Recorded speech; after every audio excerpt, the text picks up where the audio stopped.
আসসালামু আলাইকুম ওয়া রাহমাতুল্লাহি ওয়া বারাকাতুহু আলহামদুলিল্লাহ আলা রাসূলিল কারীম আম্মা বাদ বিসমিল্লাহির রহমানির রহিম। প্রিয় দর্শক, যাকাত এবং সদকায়ে ফিতর কাকে দিব কাকে দিব না এই বিষয়টি নিয়ে আমাদের সমাজের মধ্যে অনেক ধোঁয়াশা রয়েছে। কাকে দিব কাকে দিব না, কেউ কেউ বলে ভাইকে দিতে পারবে, কেউ কেউ বলে ভাইকে দিতে পারবে না, কেউ কেউ বলে চাচা চাচিকে দিতে পারবে, কেউ কেউ বলে দিতে পারবে না।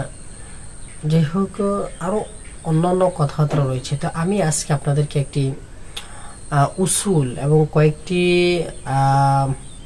কৌশল, কয়েকটি পন্থা, এই কয়েকটা জিনিস যদি আমি মনে রাখতে পারি, তাহলে সারা জিন্দিগির মধ্যে যাকাত এবং সদকায়ে ফিতর কাকে দিব কাকে দিব না এই জন্য কাউকে জিজ্ঞাসা করতে হবে না, আর অন্য কারো কাছে যাওয়া লাগবে না। তো যাকাত এবং সদকায়ে ফিতর কাকে দিব কাকে দিব না, তাদের মধ্যে সর্বপ্রথম আছে আপনার থেকে, আপনি যাদের থেকে জন্মগ্রহণ করেছেন। এক নম্বর, আপনি যাদের থেকে জন্মগ্রহণ করেছেন, যেমন বাবা মা, দাদা দাদি, তারপরে পরদাদা পরদাদি, এইভাবে উপরে, হ্যাঁ, আপনার বাপের রিশতার একদম উপরে চলে যাবে।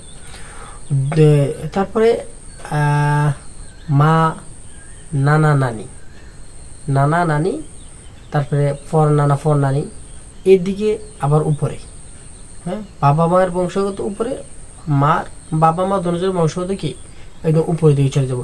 এদের ভিতরে যারা আছে তাদেরকে জাকাত দিতে পারবেন না, সদকায়ে ফিতর দেওয়া যাবে না, জাকাতও দেওয়া যাবে না। 2 নম্বরে, আপনার থেকে যারা জন্মগ্রহণ করেছে, আপনার থেকে যারা জন্মগ্রহণ করেছে, যেমন আপনার ছেলে সন্তান, মেয়ে, তারপরে নাতি নাতনি, এইভাবে নিচের দিকে, হ্যাঁ, এই 2 নম্বর। 3 নম্বর হচ্ছে কাফের মুশরিক। কাফের মুশরিকদেরকে যাকাত দিতে পারবেন না, কিন্তু দান সদকা করা যাবে, দান সদকা দেওয়া যাবে। যাকাত এটা হচ্ছে শুধুমাত্র মুসলমানদেরই হক, মুসলমানদেরকে দিতে হবে। 3 নম্বর। 4 নম্বর হচ্ছে হাজব্যান্ড ওয়াইফ, স্বামী স্ত্রী, স্বামী স্ত্রীকে, স্ত্রী স্বামীকে যাকাত বা সদকায়ে ফিতর কোনোটাই দিতে পারবে না। গেল কত? 4 নম্বর। 5 নম্বর হচ্ছে সৈয়দ বংশ, সৈয়দ বংশ মধ্যে যারা রয়েছে তাদেরকে জাকাত দেওয়ার জন্য, তাদের জন্য জাকাত হচ্ছে কি হারাম। 5। এরপর আসছে 6 নম্বর।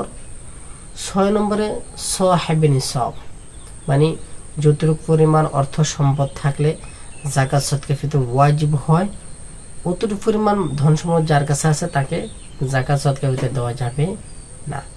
তো এখন আমরা মোটামুটি বুঝতে পারলাম যে এই কয়জন মানুষকে জাকাত এবং সদকায়ে ফিতর দেওয়া যাবে না, এছাড়া অন্য যারা রয়েছে তাদেরকে দেওয়া যাবে।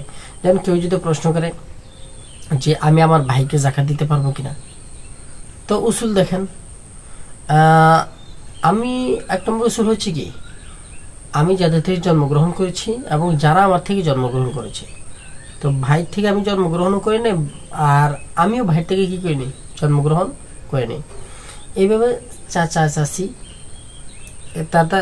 তাদের থেকেও আমি জন্মগ্রহণ করি, তারাও আমার থেকে জন্মগ্রহণ করেনি, হ্যাঁ।